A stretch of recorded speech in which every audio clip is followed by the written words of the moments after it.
Well, glory be and mercy me, we've done it yet again. Here we are, daily walk around the graveyard.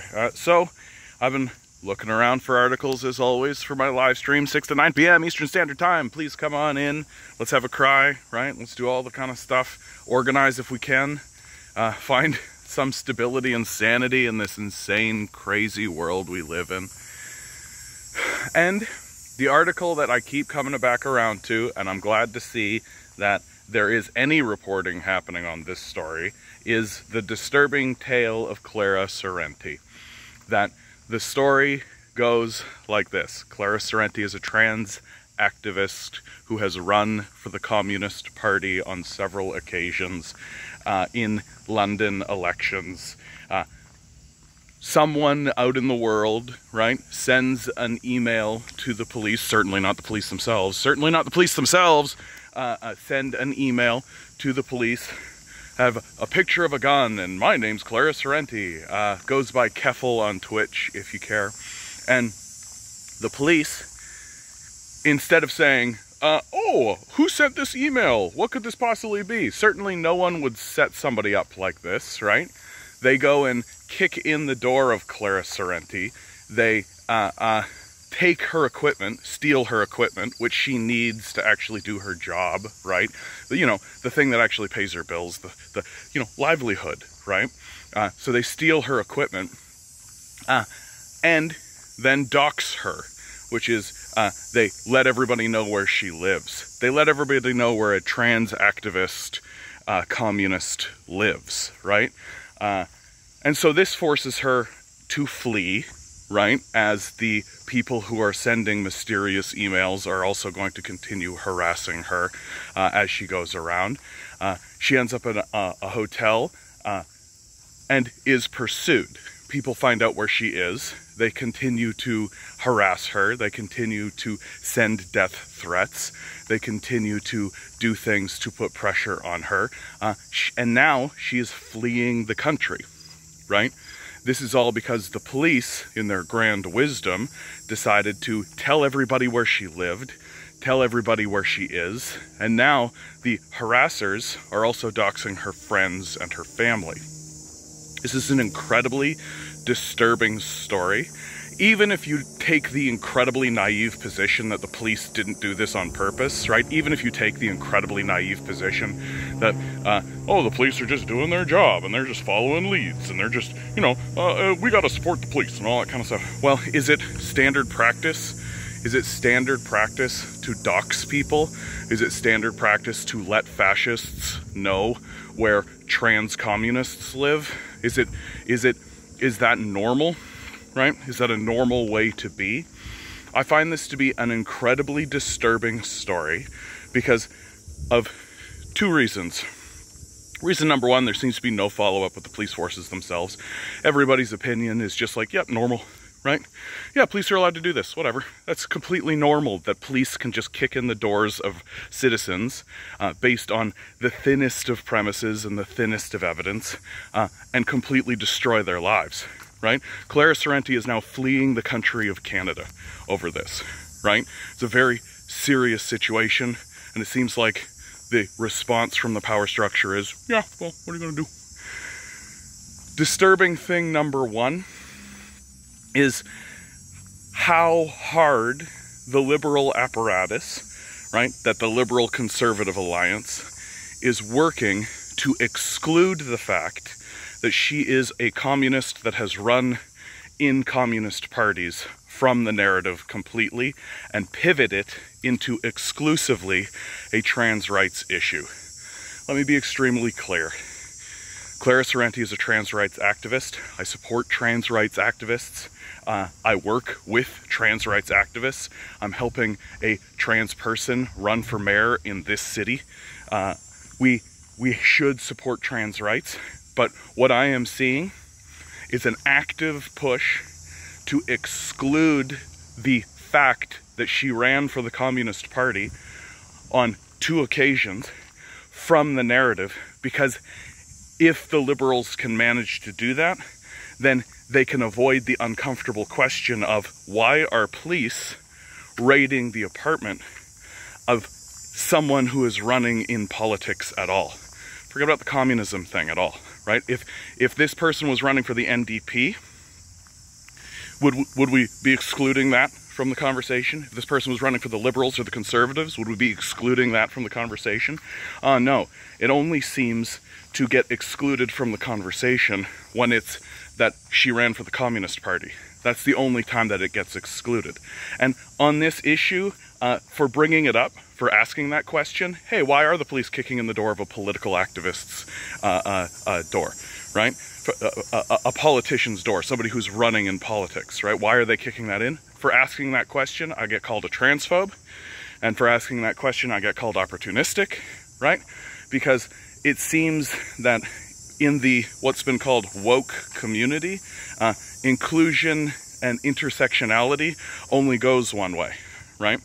It only goes one way as far as these people are concerned.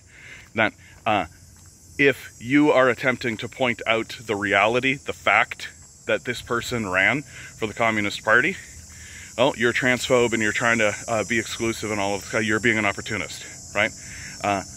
It's a very weird, strange, but typical thing that happens in our politics, right? The news media only asks Clara Sorrenti about her trans activism. They don't ask her about her communism, right? They don't talk to her about it. Why are they doing this? And why do liberals consistently do this? It's so that they can use identity politics and thereby stand on a moral high ground, right? While deflecting away and using that as a shield to deflect away from the discussion of class politics, right? Because it's more comfortable for them, right? And because it allows them to pretend like they have a moral high ground and that they're morally good, when really their position is, we're fine with exploiting the labor of trans people too. That's really their position. That, oh yeah, you can be trans, you can be gay, you can be black, you can be whatever you'd like. You can be whatever minority group you like to be as long as you show up to work on time. Do all of our work for us while we do nothing important whatsoever, right? That's what is happening in front of our eyes in this disturbing story of Clara Sorrenti. And I'm fine. I, in fact, encourage people to point out her trans activism, right? It's a powerful voice in the conversation. But why are we excluding the fact that she's also a communist? Because that's how I relate. That's how someone like me looks at Clara Sorrenti and Clara Sorrenti's humanity and says, hey, here's a communist that's attempting to push forward the class politics agenda, who's attempting to get the voice in the conversation. Oh, I guess I'm an opportunist. I guess I'm a transphobe for just accepting the complexity and the intersectionality of the situation. Oh, but it doesn't go the right way, right? So I guess I'm fucked. At the end of the day, what we have is a trans rights activist and a communist who is being chased out of the country of Canada, and there doesn't seem to be any reprisal whatsoever.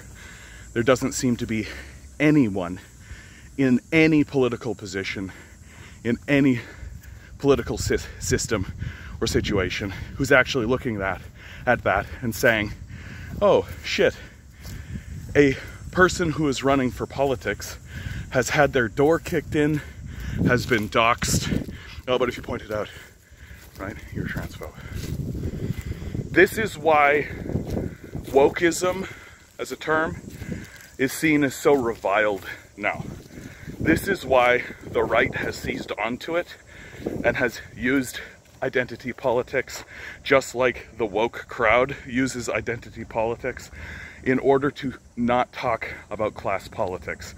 And this is the reason why we are not actually pushing forward on any agenda to improve any class system.